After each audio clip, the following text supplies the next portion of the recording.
Welcome to Short Sale Coach. We are talking about relocation incentives today. If you have any questions, comments, please please subscribe, please leave me a question or comment. I really do try to reply to everybody as soon as possible. Okay, so relocation incentives are really important. Relocation incentives are a small amount of money offered by the mortgage servicer to the seller, meaning the homeowner who's giving up their home in a short sale as part of a short sale process. Relocation incentives range anywhere from $1,000 up to the maximum I'm seeing right now is about $7,500. I have had a few be more than that, but $7,500 is about the maximum right now, and that would be with a Freddie Mac file. They're offering $7,500. So the general rule, right, for short sales is homeowners are not walking away with funds.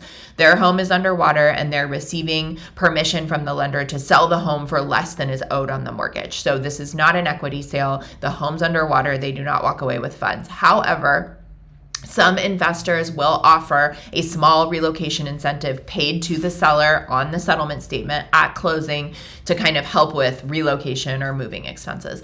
And so if you're negotiating a short sale, you want to make sure that you're requesting a relocation incentive every single time, right? So when you start your short sale, put a relocation incentive. If you don't know what amount the investor's offering, put kind of a middle amount, maybe $3,500 as a relocation incentive. You just want to make sure you're doing right by your homeowner by requesting that amount, because if the investor is able to approve it, meaning if they have that within their guidelines, and if you're able to meet the minimum net with that relocation incentive included, you want to make sure that as the negotiator, you didn't forget to ask for that so that you can preserve that right for your homeowner. The worst that'll happen is if they don't offer that relocation incentive, or if for whatever reason the lender doesn't want to pay it, or your amount is too high and they want you to cap it, all that will happen is the lender will just tell you that you need to remove it or reduce it. And so if you don't request it though, they're not going to come back and go, oh, you need to put a relocation incentive on here.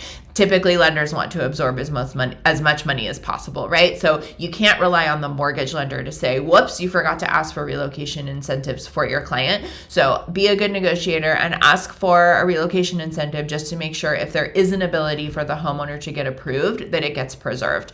The other thing to remember is homeowners usually have to be occupying the home in order to receive a relocation incentive. So if this is a vacant property, a second property, or if the homeowner's been long gone from this primary residence for a long time, they probably won't be able to receive the relocation incentive, because the purpose behind the relocation incentive truly is to help the seller relocate.